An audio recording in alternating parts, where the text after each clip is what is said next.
Hello అండి. నా పేరు మహతి. నేనిప్పుడు చెప్పే కథ సౌమ్య నిట్టెల గారు రాసిన 'పెంపకాలు'. అమ్మా! నేనొక అమ్మాయిని ప్రేమించాను. ఆమెనే పెళ్లి చేసుకుందాం అనుకుంటున్నా. కొడుకు కార్తీక్ ఆ మాట అన్నప్పటి నుంచి భృకుటి విడట్లేదు రాజేశ్వరికి. మనసంతా చికాగ్గా అయిపోయింది. కార్తీక్ ఇది గమనించి నవ్వుకున్నాడు. టిపికల్‌గా రియాక్ట్ అవుతోంది అమ్మ. ఏ అత్తకి కోడలంటే ఇష్టం ఉంటుంది? అమ్మాయి బాగుంటుంది చూడటానికి అని ఫోన్లో హరిత ఫోటో చూపించాడు కార్తీక్. మోకాళ్ళ దాకా ఉన్న ఫార్మల్ స్కర్ట్, దానిమీద టాప్, జుట్టు విరబోసుకునుంది. రాజేశ్వరి చూసింది. ఆమె మనసు ఇంకా కలత చెందడం మొదలుపెట్టింది. మా ఆఫీస్లో ఆమె అంటే చాలా క్రేజ్. చాలామంది ఆమె కోసం ట్రై చేశారు, కానీ నేనే గెలిచాను చివరికి. సంవత్సరం పట్టింది ఆమెని కన్విన్స్ చేయడానికి. మొత్తానికి ఒప్పుకుంది. నీ కొడుకు ఎంతైనా గ్రేట్ కదమ్మా అన్నాడు. రాజేశ్వరి ఏం మాట్లాడలేదు. మంచి ఫ్యామిలీ, తనని మాట్లాడమని చెప్పా. వాళ్ళింట్లో ఓకే. రాజేశ్వరి ముఖంలో ఏ మార్పు లేదు. ఇంత ప్లాన్డ్గా ఉన్నా తల్లి తనని చూసి గర్వంగా ఫీల్ అవ్వట్లేదు. అమ్మాయిని కన్విన్స్ చేయడం అయింది. ఇప్పుడు అమ్మనొప్పించాలా? ఈ ఆడవాళ్లతో నాట్ ఈజీ బాబోయ్.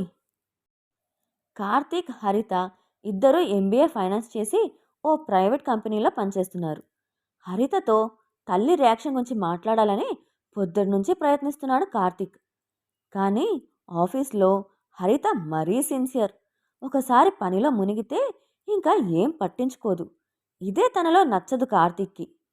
పెళ్ళయ్యాక ఆడవాళ్ళ ప్రాధాన్యాలు ఎలాగో మారతాయి కదా, కొంచెం ఓపిక పట్టాలి అంతే. మొత్తానికి సాయంత్రం పనివేళలు ముగిసే టైంకి హరిత బయటకొచ్చి తన కోసం ఎదురు చూస్తున్న కార్తీక్ని చూసి నవ్వింది. ఈ నవ్వుకే మేం సమ్మోహితులమైపోయి ఎంతసేపైనా ఎదురు చూసేస్తాం. పిచ్చి మగాళ్ళం. సరే కానీ పద కాఫీ షాప్కి అన్నాడు బైక్ స్టార్ట్ చేస్తూ.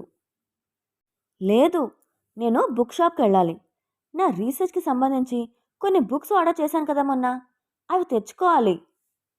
అబ్బా, నేను నీకు కొన్ని ముఖ్యమైన విషయాలు చెప్పాలని పొద్దున్నే చెప్పా కదా. ఆఫీస్లో మాట్లాడదామంటే తమరే అక్కడ స్టార్ ఎంప్లాయ్, మరి బయట మాట్లాడదామంటే పీహెచ్డీ అని, రీసెర్చ్ అని గంటలు గంటలు పుస్తకాల షాపుల్లో కూర్చుంటావు. నేనొక్కడనే మన ఇద్దరు ఫ్యూచర్ గురించి వరి అవుతున్నట్లుంది. వెంట పడితే ఇలాగే అలుసైపోతాం చిరాగ్గా అన్నాడు కార్తీక్. చివరి మాట బాగా తగిలింది హరితకి. అలా మాట్లాడక కార్తీక్, నాకు చాలా బాధేస్తుంది. I'm sorry. పద కాఫీ షాప్కి వెళ్దాం. బైక్ ఎక్కి కూర్చుంది హరిత. రాజేశ్వరికి ఇంటర్ చదువుతుండగానే పెళ్ళైపోయింది. మంచి సంపాదన ఉన్న అబ్బాయిని చూసి పెళ్లి చేసేశారు తల్లిదండ్రులు. రాజేశ్వరికి ఒక్కగానొక్క సంతానం కార్తీక్. 5 ఏళ్ల క్రితం కార్తీక్ ఇంకా చదువుకుంటుండగా గుండెపోటుతో భర్త చనిపోయాడు. రాజేశ్వరి డబ్బుకి లోటు చేయకపోవడంతో కార్తీక్ చదువుకి ఆటంకం రాలేదు. చూస్తుండగానే చదువు పూర్తి చేసుకుని మంచి ఉద్యోగం సంపాదించుకున్నాడు కార్తీక్. కొడుకు పెళ్లి బాధ్యత రాజేశ్వరికి లేక కాదు, కానీ మనస్ఫూర్తిగా కార్తీక్కి పెళ్లి సంబంధాలు చూడలేకపోయింది రాజేశ్వరి. ఏవో ఆలోచనలు ఆమెని వెనక్కి లాగేసేవి. తను ఆలోచిస్తోంది నిజమా, సబబా తెలియదు. ఇంతలో కార్తీక్ ఒక అమ్మాయిని ప్రేమించా అని చెప్పడంతో రాజేశ్వరిలో కలకలం రేగింది. ఆ అమ్మాయి ఫోటో చూసి తనలో ఆలోచనల చిరుజల్లు తుఫానుగా మారడం ప్రారంభించింది. ఆ తుఫాను హోరులో తనకి వినిపించిన ఒకే మాట, ఈ పెళ్ళి జరగనివ్వకు. ఆడవాళ్ళు ఫెమినిజం ఫెమినిజం అని ఎంత నినాదాలు చేసినా అత్త అత్తే కదా అనిపించింది నిన్న అమ్మ వైఖరి చూస్తే. తను ఆర్డర్ చేసుకున్న మోఖా సిప్ చేస్తూ అన్నాడు కార్తీక్. కార్తీక్ తల్లికి తాను ఎందుకు నచ్చలేదో ఆలోచిస్తోంది హరిత. అందంలోనూ సంపాదనలోనూ కార్తీక్కి సరిజోడు అనే కాన్ఫిడెన్స్ ఉంది తనకి. కానీ ఆ ఆత్మవిశ్వాసానికి ఇప్పుడు దెబ్బ తగిలినట్టు అనిపిస్తోంది. ఇంతలో హరిత ఆర్డర్ చేసిన ఎస్ప్రెసో వచ్చింది. అబ్బా, ఆ ఎస్ప్రెసో ఎలా తాగుతావు అసలు? చేదుగా ఉండదు. నువ్వు కూడా మోకాకొచ్చేయి అని ఎన్నిసార్లు చెప్పాను. ఒక్కసారి ఊహించు, పెళ్ళయ్యాక నేను పొద్దున్నే ఆఫీస్కి తయారై ఇద్దరం మోఖా తాగుతూ ఉంటే ఆ సీన్ ఎంత బాగుంటుంది. ఒకళ్ళు మోఖా, ఇంకొకళ్ళు ఎస్ప్రెసో తాగితే మ్యాచ్ అవ్వదు హరిత. నాకు డార్క్ కాఫీ టేస్ట్ ఇష్టం కార్తీక్. అయినా నువ్వొక్కడివే ఎందుకు తయారవుతావు ఆఫీస్కి? అదీగాక భార్యాభర్తలంటే ప్రతి ఒక్కటి మ్యాచ్ అవ్వక్కర్లేదనుకుంటా. కార్తీక్కి ఆ మాట నచ్చలేదు. ఇంతకీ నా ఫోటో చూపిస్తే ఆంటీ ఏమీ మాట్లాడలేదా? నా గురించి ఏమీ అడగలేదా? ఆంటీకి ఏం ఫోటో చూపించావు? నాకు డార్క్ కాఫీ టేస్ట్ ఇష్టం కార్తీక్. అయినా నువ్వొక్కడివే ఎందుకు తయారవుతావు ఆఫీస్కి? అదీగాక భార్యాభర్తలంటే ప్రతి ఒక్కటి మ్యాచ్ అవ్వక్కర్లేదనుకుంటా. కార్తీక్కి ఆ మాట నచ్చలేదు. ఇంతకీ నా ఫోటో చూపిస్తే ఆంటీ ఏమీ మాట్లాడలేదా? నా గురించి ఏమీ అడగలేదా? ఆంటీకి ఏం ఫోటో చూపించావు? మీ అమ్మగారు పాత పద్ధతుల మనిషా? ఎవరికి తెలుసు ఆవిడ ఏ టైపో. నేను గెస్ చేస్తున్నా అంతే. అసలు ఎక్కువ మాట్లాడితే నాకు ఆవిడ పర్మిషన్ ఏమీ అక్కర్లేదు. ఇద్దరం ఇష్టపడ్డాం, ఉద్యోగాలు చేసుకుంటున్నాం, భవిష్యత్తు మనది. ఏదో నాన్న కూడా లేరు అని గౌరవం ఇచ్చి చెప్పాను కానీ ఆవిడ అభిప్రాయానికి అంత విలువేమీ ఇవ్వక్కర్లేదు. హరితకి ఇది కరెక్ట్ అనిపించలేదు. నా పేరెంట్స్కి నచ్చకుండా నేను ఏ చేసినా నాకు తృప్తిగా ఉండదు కార్తీక్. పెళ్ళయ్యాక ఆంటీ కూడా నాకు పేరెంట్ కదా. అలాంటిది ఆవిడకి నచ్చకుండా ఎలా ఇంత పెద్ద నిర్ణయం తీసుకోగలని చెప్పు? కార్తీక్కి హరిత మాటలు చికాగ్గా అనిపించాయి. ఆవిడ ఒప్పుకోదు, ఈవిడ వదలదు. ఈ ఆడవాళ్లతో ఈజీ కాదు. మళ్ళీ అనిపించింది కార్తీక్కి. నేను చెప్పాల్సింది చెప్పాను. నీకు ఆవిడంటే అంత గౌరవం ఉంటే నువ్వే నీ పీహెచ్డీ తెలివితేటలు ఉపయోగించి ఆవిడని ఒప్పించుకో. అయినా రేపు కలిసి ఉండాల్సింది మీ ఇద్దరే కదా. తయారవడం పూర్తయ్యాక ఒకసారి అద్దంలో చూసుకుంది హరిత. ఆంటీకి ఇష్టమైన రంగు అడిగితే తెలీదన్నాడు. తన దగ్గర ఉన్న మంచి చీరల్లో ఒకటి ఎంచుకుంది. డీప్ నెక్, బ్రాడ్ నెక్ కాకుండా సంసారపక్షంగా ఉండే బోట్ నెక్ బ్లౌజ్. జుట్టు విరబోసుకోకుండా జడేసుకుంది. మెడ చేతులు బోసిగా ఉండకుండా గొలుసు, గాజులు, చెవికి జూకాలు అన్నీ బంగారమే పెట్టుకుంది. ఉట్టి చేతులతో వెళితే బాగోదని స్వీట్లు తీసుకుంది. ఆంటీకి ఏ స్వీట్ ఇష్టమో చెప్పలేకపోయాడు కార్తీక్. తెలిస్తే బాగుండేది. ఉద్యోగంలో చాలా మీటింగ్స్లో పాల్గొన్నా ఇది తన వ్యక్తిగతమైన జీవితానికి ఎంతో ముఖ్యమైన సమావేశం. బాగా జరగాలి దేవుడా అనుకుంది. కార్తీక్ ఎవరో తనకి 1 సంవత్సరం క్రితం తెలీదు. తనే వచ్చి పరిచయం చేసుకున్నాడు ఒకరోజు. తన ఉద్దేశం ఏంటో మొదటి వారం రోజుల్లోనే చెప్పేశాడు. తనే వెంటనే కన్విన్స్ అవ్వలేకపోయింది. కారణం అతను సరిగ్గా తెలియకపోవడమే అన్నాడు కార్తీక్. ఆమెతో టైం స్పెండ్ చేయడానికి రకరకాల వంకలు వెతికేవాడు. అతను ఆమెకి ఇచ్చే అటెన్షన్ నచ్చడం మొదలైంది హరితకి. చుట్టూ ఉన్నవాళ్ళు కూడా నువ్వు లక్కీనే, నీ వెంట పడేవాడు దొరికాడు అంటూ ఉండేవారు. ఆఫీస్లో అందరికీ తెలుసు కార్తీక్కి తనంటే ఇష్టం అని. చూస్తూ ఉండగానే తను కూడా ఇష్టపడటం మొదలుపెట్టింది. అతను రాని రోజు మిస్ అవుతూ ఉండేది. అదే ప్రేమ అన్నాడు కార్తీక్. అతని కళ్ళలో ఆనందం చూసి అదే ప్రేమ అనిపించింది హరితకి కూడా. హరిత తన తల్లిదండ్రులకి కార్తీక్ గురించి చెప్పింది. యాదృచ్ఛికంగా తన తండ్రికి కార్తీక్ తండ్రితో పరిచయం ఉండేదని తెలిసింది. మంచి కుటుంబం, సంపన్న కుటుంబం, ఇంకా చెప్పడానికి అభ్యంతరాలు ఏముంటాయి? తన పేరెంట్స్ ఏమంటారోనన్న టెన్షన్తో ఆ రోజు వీధి చివరన ఉన్న కాఫీ షాప్లో కూర్చునున్నాడు కార్తీక్. ఏమన్నాడు? నా పాలిటి ప్రకాష్ రాజ్ అని తన తండ్రి మీద జోకేశాడు కూడా. తను ఈ గుడ్ న్యూస్ ఇవ్వగానే, మా నాన్న నా హీరో హరిత. నాకు ఆయనంటే అటాచ్మెంట్ ఎక్కువ. ఆయన లైఫ్ లీడ్ చేసిన తీరు నాకు ఆదర్శం. చూడు, చనిపోయాక కూడా ఎలా నాకు మేలు చేశారో అని తన తండ్రి గురించి మాట్లాడుతూనే ఉన్నాడు 1 గంట సేపు. ఇంకా తమ పెళ్ళికి ఏ అడ్డంకులు కనిపించలేదు. తన తల్లికి 1 మాట చెప్తే చాలు అన్నాడు కార్తీక్. అలాంటిది ఆవిడ నుంచి వ్యతిరేకత వస్తుందని ఇద్దరూ ఊహించలేదు. ఎందుకు అని తరచి అడిగితే నీకు కారణం చెప్పవలసి రావడమే కారణం అని నర్మగర్భంగా నవ్వారట. కార్తీక్ చెప్పిన దాన్ని బట్టి ఆంటీకి పెద్దగా అభిప్రాయాలు కానీ ఇది అని ఇష్టాలు కానీ లేవు. పెద్దగా చదువుకోలేదు కూడా అనుకుంటా. తన మోడర్న్ ఫోటో చూసో ఇంకేదో కారణంతోనో తనని అపార్థం చేసుకుని ఉండవచ్చు. అలాంటివి ముఖాముఖి క్లియర్ చేసుకుందామని ఈ మీటింగ్ అడిగింది హరిత. మొదట భయపడింది. తనని ఇష్టపడని ఆంటీ కలవడానికి మాత్రం ఒప్పుకుంటారా అని. కానీ ఆవిడ వెంటనే ఒప్పుకున్నారట. ఇంట్లో చెప్పలేదు ఈ విషయం ఇంకా. తెలిస్తే ఆంటీతో మాట్లాడడానికి వెళ్ళనిస్తారా? వాళ్ళే ఇన్వాల్వ్ అవుతారా? అనవసరంగా చిన్న విషయం పెద్దదవుతుందేమో అని ప్రస్తుతానికి దాస్తోంది ఇంటి వాళ్ళ నుంచి. అసలు ఇలా దాచాల్సి రావడం తనకి అస్సలు ఇష్టం ఉండదు. కానీ ఏం చేయాలి? కార్తీక్ అంటే ఇష్టం ఉంది కదా తనకి. ఓసారి గట్టిగా ఊపిరి పీల్చుకుని బ్యాగ్ తీసుకుని బయలుదేరింది హరిత పుస్తకాల షాప్కి. ఆంటీ అక్కడే కలుస్తా అన్నారట. కాటన్ చీర కట్టుకుని హుందాగా ఓ నవల పేజీలు తిరిగేస్తున్న 50 ఏళ్ల రాజేశ్వరిని చూసి కార్తీక్ చెప్పినట్టు లేరే అనుకుంది హరిత. చూడగానే తత్తరపడిపోతా అనుకుంది.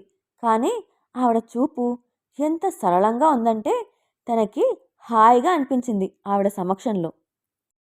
ఆ బుక్ షాప్లో కూర్చుని చదువుకోవడానికి కుషన్ ఉన్న కుర్చీలు వేసున్నాయి.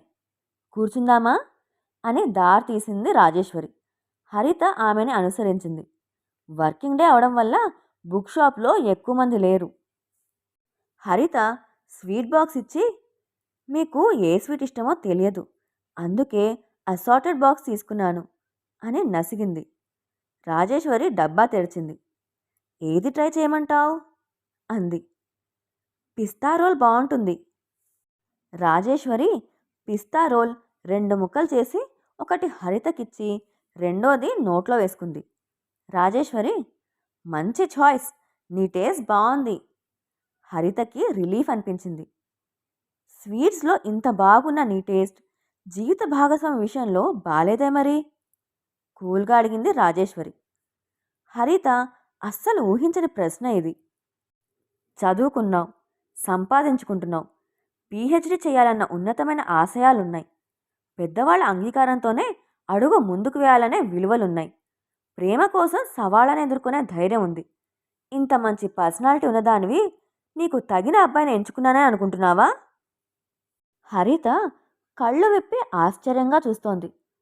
నేను కార్తీక్కి సరిజోడీనే అని వాదించడానికి సిద్ధమై వచ్చింది. అసలు కార్తీక్ తనకి తగునా అనే ఆలోచనే రాలేదు హరితకి. ఎందుకు? పెంపకాలు. హరిత మనసులో ప్రశ్నకి బయటికే సమాధానం ఇచ్చింది రాజేశ్వరి. అమ్మాయిలని ఆత్మగౌరవం, ఆత్మవిశ్వాసాలతో, అబ్బాయిలని స్త్రీల పట్ల అవగాహనతో పెంచకపోవడం మా తరం చేస్తున్న తప్పు హరిత. మావాడు నీలో అందాన్ని మించి గుణగణాలను చూడలేదు. ఎందుకంటే అతని పెంపకం ఎలా సాగిందో ఓ తల్లిగా నాకే తెలుసు. కార్తీక్ తండ్రికి నేనంటే ఏమాత్రం గౌరవము, ప్రేమ ఉండేవి కావు. ఆడవారి పట్ల చులకన, అగౌరవం ఉన్న వాతావరణంలో పెరిగాడు కార్తీక్. తండ్రి నన్ను ఈసడించుకోవడం చూసిన కార్తీక్ తను కూడా అలాగే చేసేవాడు. అతని మాటల్లో ఇప్పటికీ ప్రతి రెండో మాట అలాగే వస్తుంది, గమనించావా? రాజేశ్వరి చెప్తున్న మాటలకి రుజువులు వెంటనే తట్టాయి హరితకి. తల్లికి ఏమిష్టమో తెలియంతనము, ఇంత వివేకం ఉన్న స్త్రీని ఏ అభిప్రాయం లేని వ్యక్తిగా చిత్రీకరించిన తీరు, అత్తాకోడళ్ల గొడవల పేరుతో ఫెమినిజాన్ని కించపరుస్తూ మాట్లాడటము, తన తండ్రి మీద జోకులు, ఇవన్నీ మనసులో మెదులుతున్నాయి హరితకి. కార్తీక్ శాడిస్టు, సైకో కాదు. కానీ ఓ ఆరోగ్యకరమైన దాంపత్యాన్ని నెరవేర్చడానికి కావాల్సిన లక్షణాలు లేవు. దాంపత్యం అంటే భార్యాభర్త ఓ సమస్య వస్తే కలిసి పరిష్కరించుకోవడం, ఒక టీమ్గా ఉండడం. మా వాడికి ఇది చేతనవును అని చెప్పగలవా? హరితకి చాలాసార్లు వివేకం నోరు నొక్కేసింది. అలా లేకపోతే కార్తీక్తో అన్యోన్యంగా ఉండలేమని. ఆ వివేకం ఇప్పుడు రాజేశ్వరి మాటలకి స్పందిస్తోంది. అతనే వెంటపడ్డాడు. అయినా తన తల్లిదండ్రులతో మాట్లాడాల్సి వచ్చినప్పుడు అతను లేడు. అతని తల్లి సమస్యను కూడా తన సమస్య చేశాడు తప్ప కలిసి మాట్లాడుకుందాం అనలేదు. ఒక ఆరోగ్యకరమైన దాంపత్యం కావాలంటే ఒకరి పట్ల ఒకరికి గౌరవం ఉండాలి. ఎవరి వ్యక్తిత్వం వారికి ఉండాలి. వాటికి నీ భాగస్వామి స్పేస్ ఇవ్వాలి. కార్తీక్ నీ అభిరుచులు, ఆశయాలు, అలవాట్లని గౌరవిస్తాడని నమ్మకంగా చెప్పగలవా? హరిత మనసుకి జవాబు తెలుసు. ఏ రోజు తన రీసెర్చ్ ఏ విషయంలో అని తెలుసుకోవాలనుకోలేదు. అదే రంగంలో ఉంటూ కూడా పీహెచ్డీ తెలివితేటలు అంటూ తన ప్రజ్ఞని అవమానించడం ఎన్నిసార్లు భరించలేదు తను. చివరికి తనకిష్టమైన కాఫీ తాగినప్పుడు గిల్టీ ఫీల్ అయ్యేది. తను ఫీల్ అయ్యేదా? అతను ఫీల్ అయ్యేలా చేసేవాడా? సంవత్సరం వెంటపడి అతను నీకు ఇచ్చిన అటెన్షన్ని ప్రేమ అనుకుంటున్నావు నువ్వు. ఆఫీస్లో అందరూ కోరుకున్న అమ్మాయిని తాను దక్కించుకోవడమే ప్రేమ అనుకుంటున్నాడు కార్తీక్. ఇది ప్రేమేనా? మీ ఇద్దరి భవిష్యత్తు నిలబెట్టడానికి ఈ పునాది సరిపోతుందా? తన ప్రేమ సినిమాలో చూపించిన ప్రేమలాగే ఉందని థ్రిల్గా ఫీల్ అయింది, కానీ అది నిజమైన ప్రేమేనా అని ఎప్పుడూ ప్రశ్నించుకోలేదు హరిత. ఎందుకో తన ప్రేమ కోసం ఆవిడతో వాదించాలి అనిపించట్లేదు హరితకి. తనలో తానే చెప్పుకోలేని సంకోచాలని, సంశయాలని రాజేశ్వరి బయటపడుతోంది అని మాత్రం తెలుస్తోంది. నీ సహనానికి, అతని అవగాహన లోపానికి ఘర్షణ జరుగుతూనే ఉంటుంది. మీకు పుట్టబోయే పిల్లలకు కూడా ఈ వాతావరణం సరికాదు. ఈ తరం అమ్మాయిగా నువ్వు ఈ బంధానికి స్వస్తి చెప్పి విడాకులు తీసుకోవచ్చు, లేదా నాలాగా భరిస్తూ ఉండిపోవచ్చు. ఏదైనా ఇద్దరూ ఆనందంగా ఉండలేరు. అలా కాకూడదనే నా తాపత్రయం. మీరు నడుస్తున్న బాట ఏ తీరానికి చేరుస్తుందో తెలిసి చెప్పకపోతే తప్పు నాదవుతుంది. నాకు మగపిల్లవాడు పుట్టాడని తెలియగానే నేను ఎన్నో కలలు కన్నాను.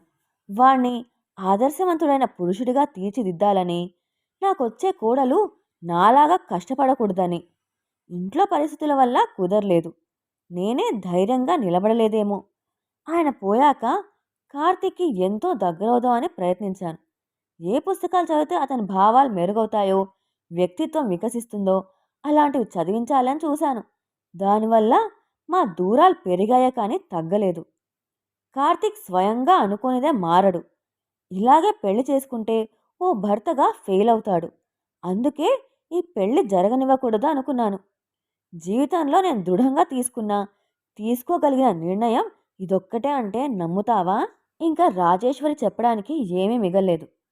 హరిత ఆలోచించుకోవడానికే చాలా ఉంది. ఇద్దరూ ఆ మౌనంలో అలాగే కూర్చుండిపోయారు. వీరికి కొద్ది దూరంలో కూర్చుని ఈ సంభాషణని ఆశాంతం విన్న కార్తీక్కి మొదటిసారి అద్దం మీద దుమ్ము తుడిచి తన ప్రతిబింబం చూపించినట్టయింది. నిజానికి తనకి తల్లి మీద కోపం రావాలి, కానీ అమ్మ చెప్పిన విషయాలు అన్నీ నిజాలు. అది తన అంతరాత్మకి తెలుసు. హరిత మీద అంతరాంతరాల్లో ఉన్న ప్రొఫెషనల్ జెలసీని జోకుల రూపంలో తీర్చుకున్నాడు తను. హరిత స్ట్రాంగ్ ఉమెన్ అని తెలిసి తన వంతు బాధ్యతల్ని కూడా ఆమె మీద వేసేశాడు. ప్రేమించిన పాపానికి ఆమె పల్లెత్తు మాట అనలే తనని. అమ్మ మాత్రం తక్కువ? ఇన్నాళ్ళు మౌనంగానే భరించలా? తన లోపాలని ఒప్పుకోకుండా ఇలాగే ఉంటే అమ్మ చెప్పినట్టే హరిత తనని వదిలి వెళ్ళిపోతుంది. నాన్నలాగే అమ్మని బాధ పెట్టినవాడవుతాడు కూడా. నేను మారతాను అని వట్టి ప్రమాణాలు చేయడం కూడా వృధా. అమ్మ అన్న ఓ మాట గుర్తొచ్చింది, పెంపకాలు. తనని ప్రేమించే ఆ ఇద్దరు స్త్రీమూర్తుల వైపు నడిచాడు కార్తీక్. ఇద్దరూ కార్తీక్ని చూసి ఆశ్చర్యపోయారు. కార్తీక్ ఎలా స్పందిస్తాడో ఇద్దరూ ఊహించలేకపోతున్నారు. కార్తీక్ తన తల్లి ముందు కూర్చుని ఆమె చేతులు అందుకున్నాడు. అతని కళ్ళలో ప్రేమ, గౌరవం, అపరాధ భావన అన్నీ కనిపించాయి రాజేశ్వరికి. ఆమె కళ్ళు చెమర్చాయి. అమ్మా, నన్ను ఈసారి నీ ఆశయాలతో పెంచుతావా? కొడుకుని మొదటిసారి ఎత్తుకున్నప్పుడు కలిగిన భావన కలిగింది మళ్ళీ రాజేశ్వరికి. ఎన్నో ఏళ్ల రాజేశ్వరి ఆవేదనని, కార్తీక్తో భవిష్యత్తు ఏంటో అన్న హరిత ఆందోళనని ఈ ఒక్క ప్రశ్నతో తీసేశాడు కార్తీక్.